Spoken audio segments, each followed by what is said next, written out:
Russell back with Gwinnett Lawns and beautiful. Oh, look at that sky. Atlanta, Georgia. Today is January the 19th, excuse me, 2024. And it is windy today, and it is really cold. Yeah, it's going to be maybe 10 degrees tomorrow and high winds with wind chills below 0. So I've got the Wright 52-inch LG mower in the garage, and I want to do a walk around for you guys to show you. I'm going to do a bunch of videos. I'm going to have the mower at least for a week, and I don't think there's anybody that has done any reviews on them, maybe other than at the Equip Expo, some brief ones. But the video today, I'm going to walk around the mower, and I'm going to show you everything about the mower that I have learned so far, and let's just get to it. All right, so I'm gonna have to do this with the garage open so there's plenty of light and you guys can see everything. It is windy, but we'll just deal with it. Okay, so first thing about this mower, this thing is big. This mower weighs almost 1,100 pounds. It's just it has a big presence to it. Now this mower, the LG, if you're not familiar, is the mower that is in Wright's stand-up fleet, that the engine, as you can see, does not move with the deck, okay? It's fixed to the frame. I personally like that because it makes the deck easier to move. It's much easier to get to the belts to replace them. Yes, it does shorten belt life a little bit, but I mean, the TrimStar gets 500-600 hours out of belts, so it's not that big a deal. All right, so from the back of the mower, if you guys want to know the size of the tires, they are 24 by 9.5 by 12. They just look to be the, you know, your standard turf tire. It's got this bucket for trash right here on the side. If this were my mower, I would take this off and I would put a trimmer holder, just like I have on the TrimStars, something similar to that. So the parking brake is on the left side of the mower. There's nothing to depress. You just push it forward and it goes down. This is a very wide, and it's got the holes in it of the operator platform. It is pretty grippy on your shoes, so I don't think there's any problem with you sliding around on this. The ends curve up just slightly, a couple degrees, I guess, to help you on hills. It has a couple of tie down points, as well as, I call these wheelie wheels on the back, in case you try to tip the mower over a little bit on a steep incline. The battery and battery box are located on the outside on the right side of the mower. On the right side of the mower, you also have the height adjustment. Now this is the one thing so far I do not like about this mower.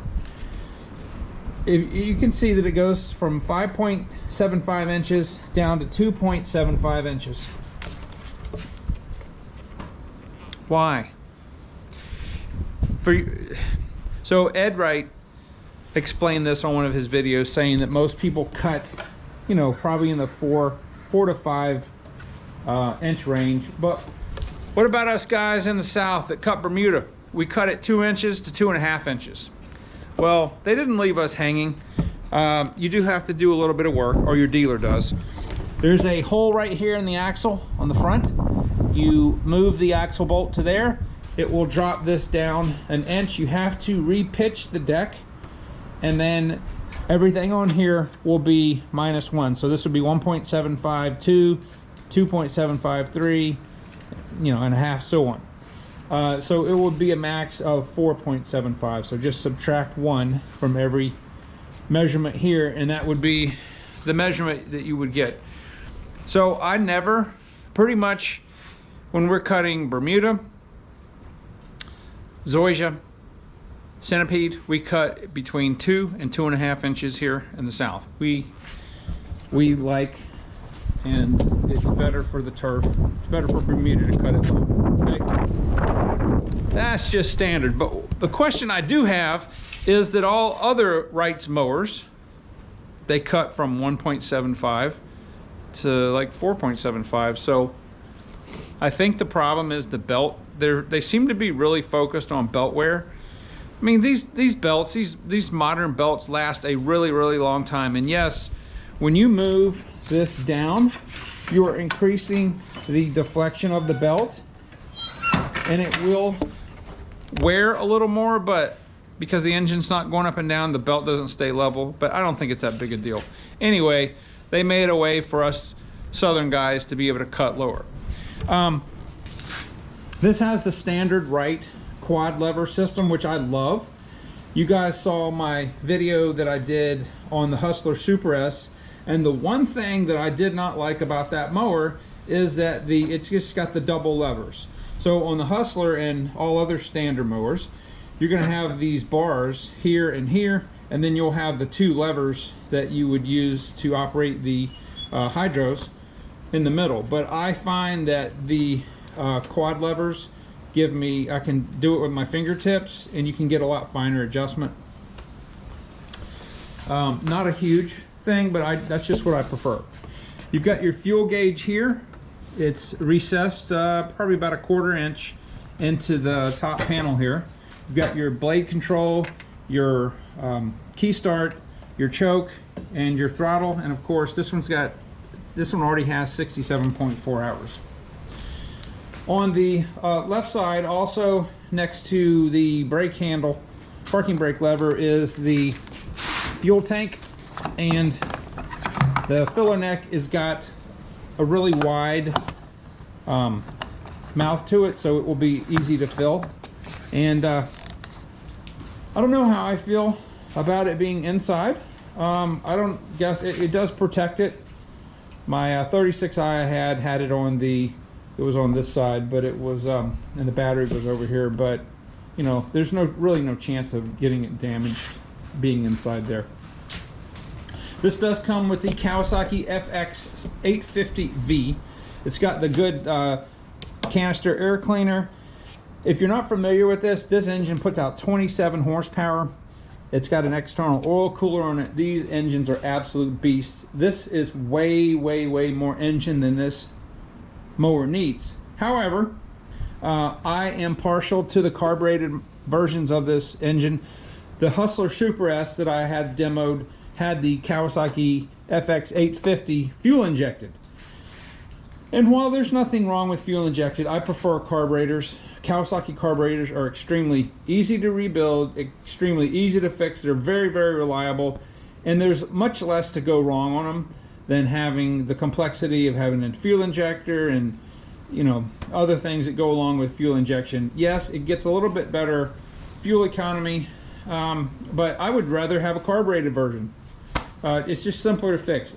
I look at stuff by what happens if I need to do a quick repair on the customer's yard, or I'm here and it's Saturday and the dealer's not open, and you know, I can rip the carburetor off, clean it, do whatever I need to do, or swap carburetors. But I prefer this version engine right here. This is the best setup. So it's got a really huge muffler, and it has dual outlets on it. So it's actually on either side. Whereas if you can look at a standard, like a trim star, it's got the exhaust. And most mowers just have the exhaust coming out on one side, but you can say that if you want to, this has got dual exhaust.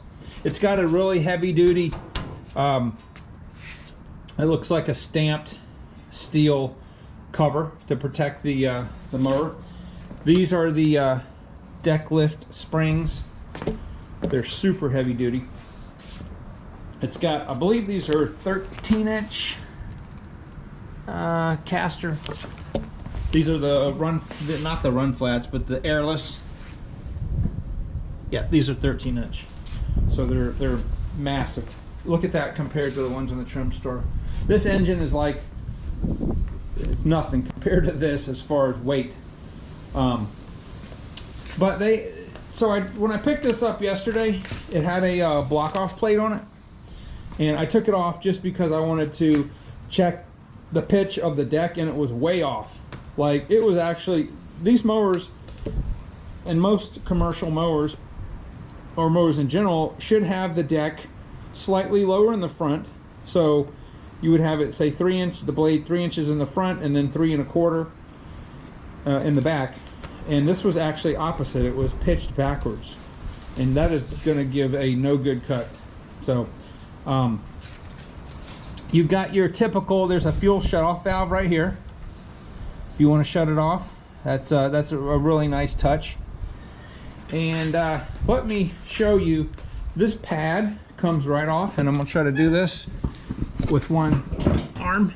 Okay, so right there behind the pad, you've got your hydro reservoir for right and left. Now this comes with the ZT 4400 transaxles. Transaxle is the same thing that's like in the hydro system. This has 2800s, no, 3400s, one of those. Instead of a pump and motor setup, this is much simpler.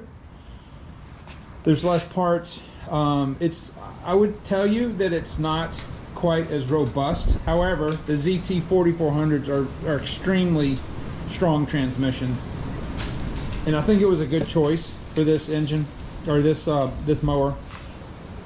So the 61 is going to have the same setup. It's got the same engine. It's going to have the same hydros. It's just going to have a little bit larger deck. So, you know, it's basically, I like this because you can see through it very easily, and you would fill the, I can't, my hands are so cold right now, I can't open these, but you would fill it right here. It's no problem at all. And this comes off very, very easily. It's got 2 hooks, and there is 2 studs right here, one there and one there. And you just kind of tilt it like this, and then just let it go. This pad is extremely comfortable. Now, one thing that I noticed also that I like, the Hustler is a little more narrow back here. Not much, but just a little bit. The Hustler is also about 100 pounds heavier. And it's probably because I'm thinking the transaxle setup versus the pump and motor, which is on the Hustler Super S. And I haven't used this yet. I've only put it on the box truck and then taken it off. I've driven it around the yard a little bit. But this thing is absolutely, it's so well built. It feels like a tank. I like the platform a little better than the Hustler. It has a little bit more spring feel to it. But I think all in all, this is a phenomenal mower. This is very, very comparable to the Super S. I think this would be the Wright standard. LG's direct competitor would be the Hustler Super S. They're so similar. But for me, like I said, I like the controls, the quad lever controls on the Wrights.